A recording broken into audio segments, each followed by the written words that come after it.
Tim, are you ready? Okay, we'll call to order our Beechwood Board of Education meeting for February 8th, 2021. Welcome to everyone who's attending online and our staff in person, so thank you. We'll start off with our roll call, Lori. Yep. Mrs. Berger? Here. Dr. Savignano? Here. Ms. Stricker? Here. Mrs. Sullivan? Here. Reverend Willis? Here. Okay, on to, well, we don't have recognition of guests this evening, but we do have public comment. We have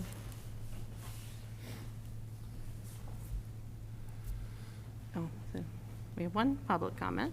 Welcome.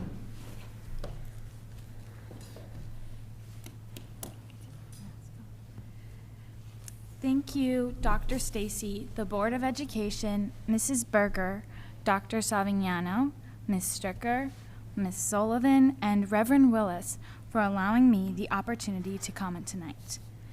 I will be honest in saying that I am a little bit fearful for the potential reaction that I will get from those who disagree with me, teachers, parents, and a few peers.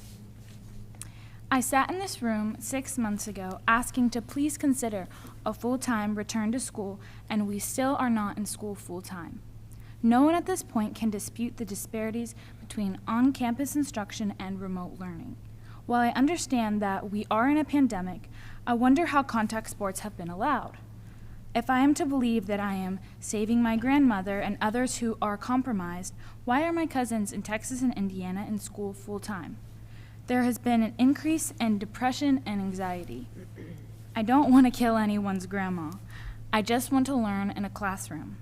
My eyes are tired from being on a screen all day. I'm a freshman and I had so much hope going into this new school year, going to my first homecoming dance, going to formal, continuing my service, and NHS and FCA meetings. While I like to have pity for myself and all I have missed, I think of the seniors. My sister, Gracie, a 2020 grad, missed out on so much the last 2 months of her senior year. Senior week, prom, graduation, and senior awards. I'm sure that Ms. Stricker and Dr. Stacy can relate since they also had a senior as well. So many rallied among the class of 2020, the unforgettable class. I never imagined that the class of 2021 would be the forgettable class. They have been neglected and ignored, and in the words of my senior friends, betrayed. We don't feel wanted at school. We want to be walking the halls, seeing our friends, walking to and from school along Beechwood Road. I'm urging the board to please consider a return to school February 15th. While 2 weeks may not seem that long of a time, we may only be in school for 2 months since we will still have a spring break. So in that context, 2 weeks is a long time for a teenager. This is an urgent and time-sensitive request. Please have faith in us that we will follow the safety protocols and do what it takes to remain in school. Give us some credit. Our future depends on it. Thank you for your time. Thank you. Thank you. Very well said. Do we have anyone else? Senator McDaniel is reaching out with a statement. He just asked that if he missed the time, that we would still allow it to be read. I said that we would absolutely make that work. I think we did have one other public comment. People were inquiring about what will happen if we don't receive our funds. What's our next step is what the... So that was another question that we received. If we didn't receive a state match, and the response is pretty simple from my end. The board has made a commitment to move forward with the building. If we don't get a match or some kind of financial support from the state, then that just makes it a little bit more difficult to do the level. I mean, it's just a scaled back version of the facility itself. When our point of statement has always been the facility at its age and with the water damage, has to be addressed, and that's when we went after the local tax, and we're committed to moving forward and making that a reality. It just depends on what level and how much detail we can move forward with. So it's still a phase 1 and a phase 2 project. and interest rates are low. Hopefully they stay low, and we will make something happen regardless. Okay, do we have any other comments, Lori? No. Okay. All right, before we move on to our discussion and action agenda, I'd like to amend our agenda with a motion to go into closed session at the end of tonight's meeting to discuss possible/pending litigation. This is per KRS 61.810-1C. I take a motion to, I'll take a motion to amend the agenda. okay. A second.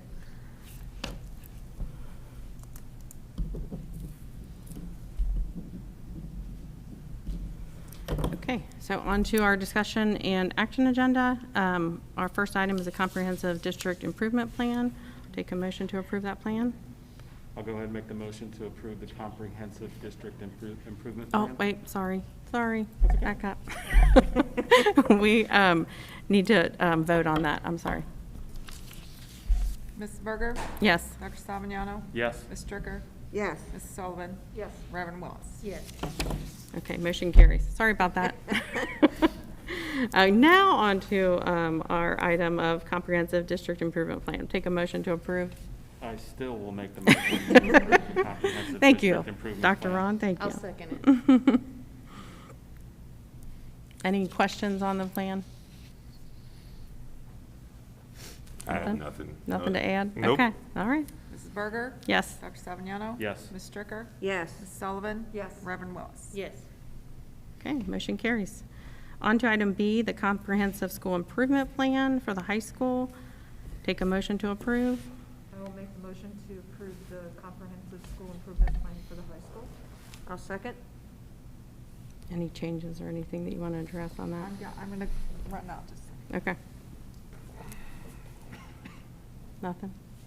No? Mr. Kaiser, you have anything to add or specifics on your improvement plan?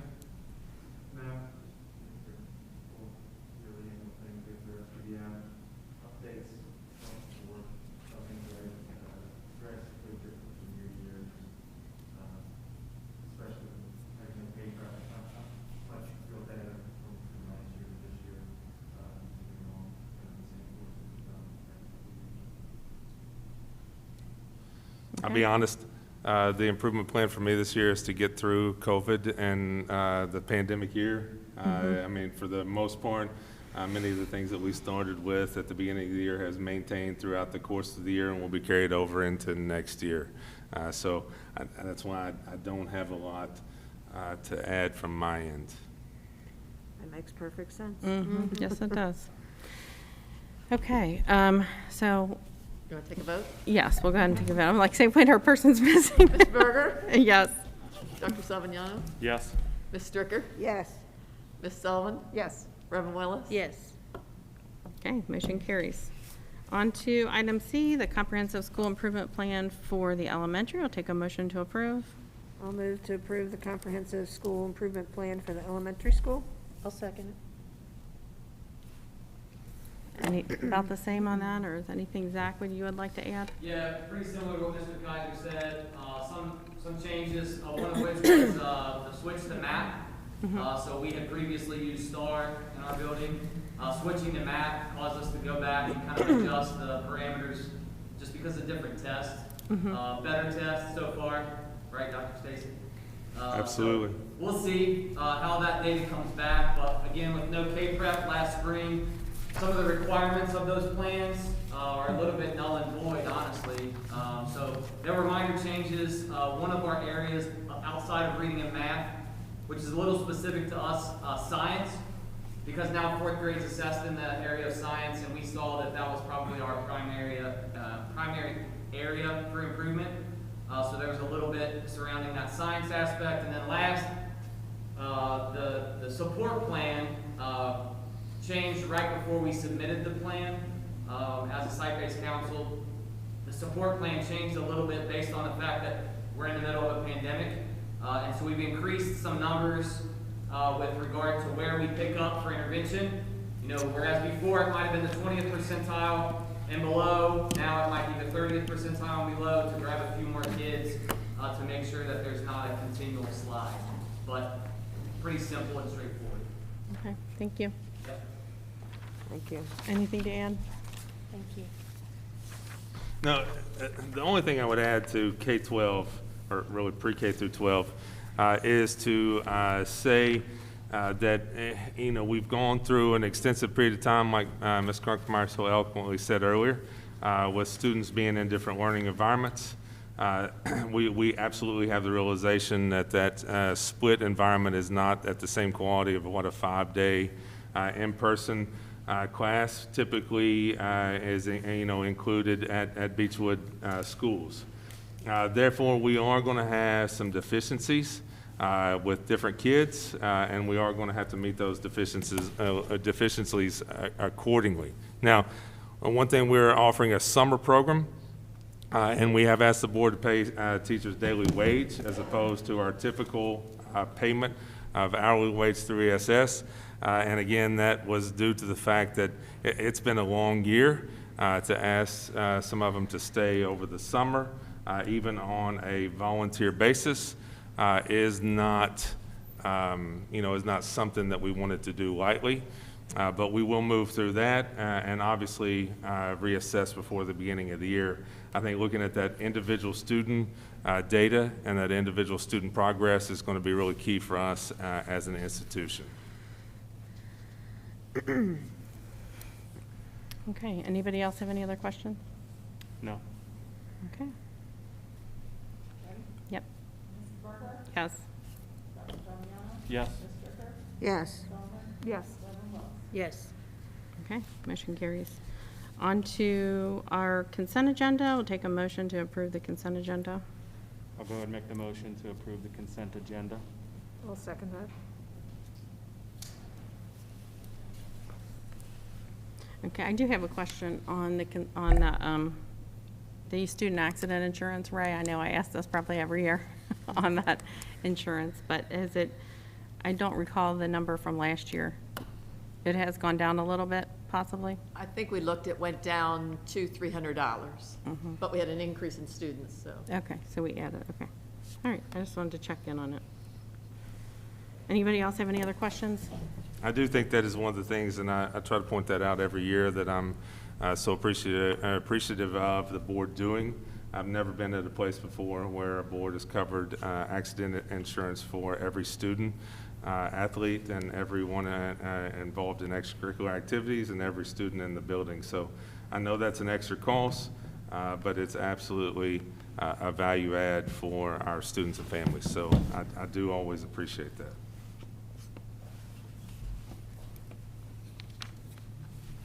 Okay, I just lost our meeting. Hold on. Any other questions? All right, Okay. that's all I have. Okay, anything else? Okay, well then. Yes. Yes. Yes. Yes. Yes, too. Okay, motion carries. On to our information portion of our meeting, the superintendent's report.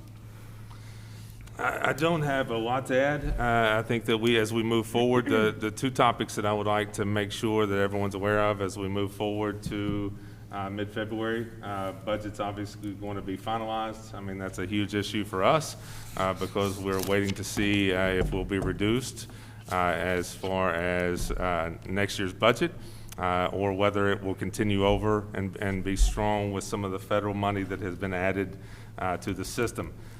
When you're our size and you didn't get a lot of CARES money, which again, I'm not going to complain because I know some people have different challenges that we don't have.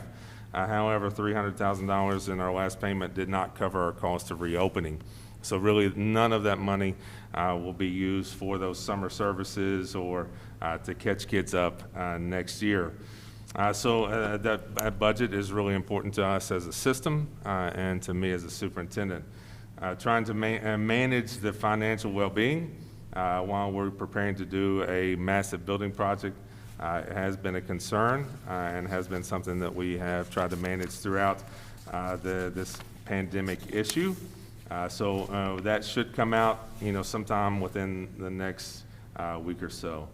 Other than that, I would just like to reiterate the Timeline, next month, we will be opening bids for the new facility on Phase 1. Those bids should come to the board at the March meeting. So you will have a chance to review that along with your construction manager. And then that work will start immediately after a final bid is accepted. So that will lead to breaking ground again late March, early April, with the intent of being done by April 1 of next year, so that classrooms can be moved and we can start prepping the old building for the first day that students are not on campus. The other thing that I would like to address is the return to school. K1 returned this week. K3 returned this week to full-time capacity. And we did have a little bit of leverage as far as spacing because the board allowed us to hire another teacher to help spread those classrooms out by pulling groups. Everything seemed to go really well over the course of the week, and we will move forward with the next phase unless the board changes or adapts that statement or that timeline. Finally, I'd like to really thank Ms. Sarah Grunkemeyer. She always does a great job. Last time she, as well as returned to school, she addressed masks for the cheerleaders, which I absolutely agreed with her on that statement, and we were able to move forward with that since they were distanced and away from the crowd. So Sarah, I promise you we will absolutely look into a faster return to school. But at the same time, we have to meet other requirements that are currently in place. So that'll be up to the board to decide whether or not and how to move forward. I would like to, and with that being said, I would like to add to the board that I have submitted a recommendation to the Kentucky Department of Education that the school mandating quarantines is concerning for me as an administrator. I'm not a public health agent. And I really am concerned with FAPE and IDEA, along with other federal laws, that it puts our administrators in a really bad position by managing quarantines. Close contact is not an exact science, and while we want to do everything that we can do to maintain a safe environment, when we've had students masked, we have not seen spread. So therefore, I just think it puts us in a very peculiar situation from a legal standpoint to be dictating quarantines from a school administrator's position. I don't know how that'll go over, probably not too well, but I'll continue to update with the board with what responses that I get. I will say that it's not just on a return to school. I'm trying to protect the legal capacity of the district. There are certain special ed rules and laws that we really have to be careful not to violate, and it really doesn't give us a lot of leeway to play a public health agent. So I'll continue to update you guys on that as well, and then we'll see what happens. Other than that, finance report, you had the working budget last month. Nothing's really changed. If you have any questions, please let me know.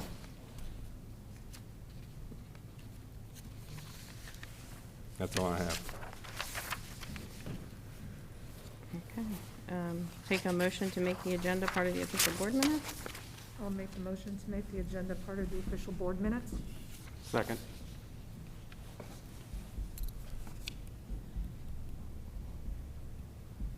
We're going to vote. Mrs. Berger? Yes. Dr. Fabiano? Yes. Ms. Stricker? Yes. Sullivan? Yes. Reverend Willis? Yes. Okay. Do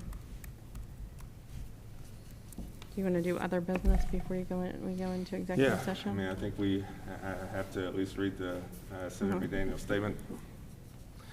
Senator McDaniel has submitted the following statement. Again, I'm just reading for him. Thank you to the board for allowing me to make the statement tonight. While I would like to have been able to have the conversation, I'd like to be able to have had a conversation, I realize the current technology limitations do not make that possible. With that being said, let me say that I'm disappointed to see the letter distributed today by the board insinuating that in some way it was unsupportive of Beechwood's efforts.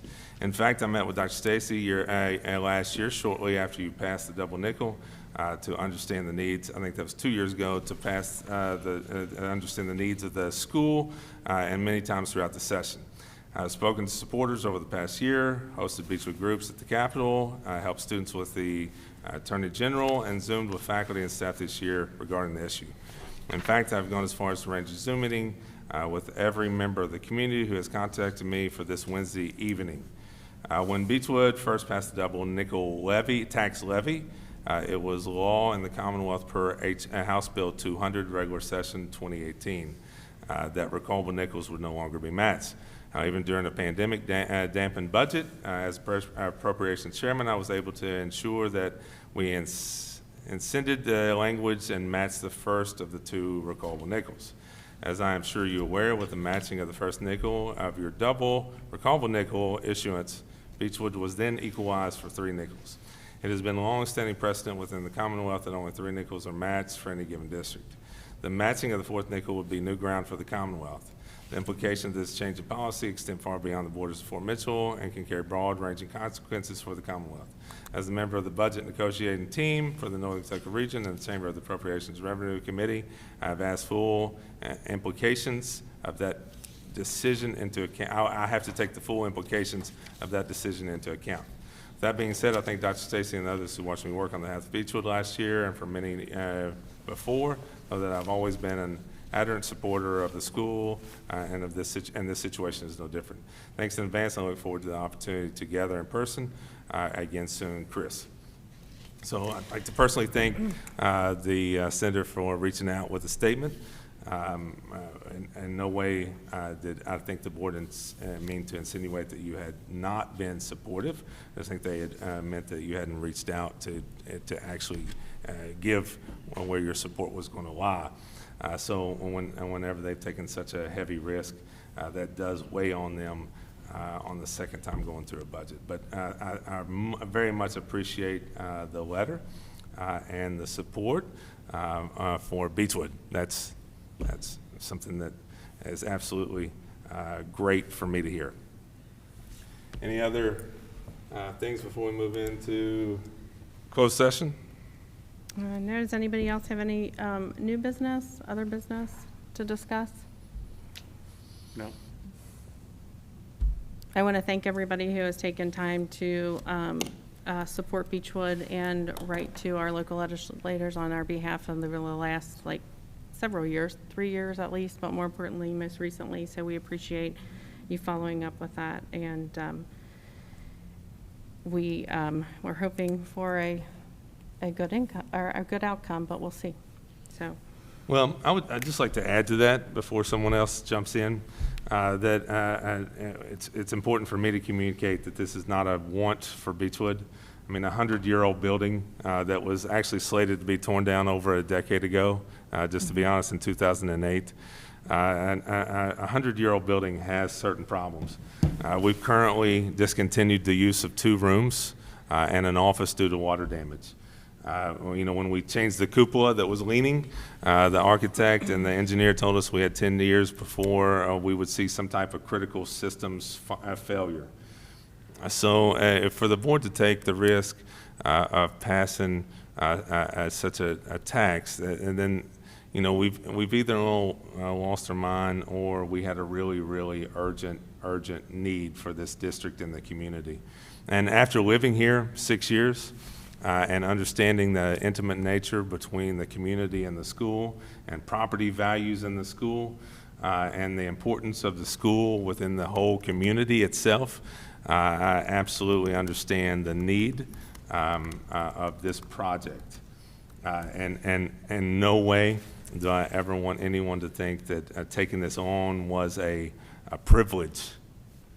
This has been the most complex, difficult situation that I've been a part of in 21 years as administrator. I live in the community. I walk in the community just like you guys do. A tax is never, ever popular. I have heard about that. But it also gives me the opportunity to share with people that sometimes servant leadership is taking on task and problems that you kind of wish you didn't have to do. And this is definitely one of those projects. So I'm full admiration of the board for taking the initiative to tackle such an important project for the community. If we can pull this off, then we give a sustainability plan for this system for 40 to 50 years. I can't imagine any better legacy for a Board of Education member than to leave a 40 or 50-year sustainability legacy for a community and a district like Beechwood. So for those reasons, I'm honored to be a part of it. That's all. In Senator McDaniel's statement, he talks about the nickels, which I'm not quite sure that's like understood by everyone. Can you explain on how districts are matched and if they're all matched the same percent? Yeah, so I mean, different districts are matched differently based on the property value. Some districts receive no funding, no match. Like JCPS, Fayette County, they receive no match. They have too much property value within their system. Other places like Beechwood get a partial match. Other places that I won't name for obvious reasons get 150% match, 200% match, 300% match. It just depends on their property value. Senator McDaniel is right. The Commonwealth has, or the legislature has said over many occasions that they were no longer going to give line items or in different times nickel matches. However, they always have. So it's kind of one of those back and forth between systems and the legislators. Recallable nickels had typically always been matched by the legislature. But one of those statements isn't right and one of those statements isn't wrong. It's just that it had typically always happened. There's never been a system that I was aware of when we went forward in 19 that hasn't been matched on a recallable nickel. Okay, does anybody else have anything to add? Okay, we'll take a motion to go into executive session per KRS 61.8101C. I'll make the motion to go into executive session with all the numbers that you said. Second. Okay, Ron. Yes, I did. You're welcome. Yes. Yes. Yes. Yes. Yes. Okay, thank you. You'll adjourn the meeting during that.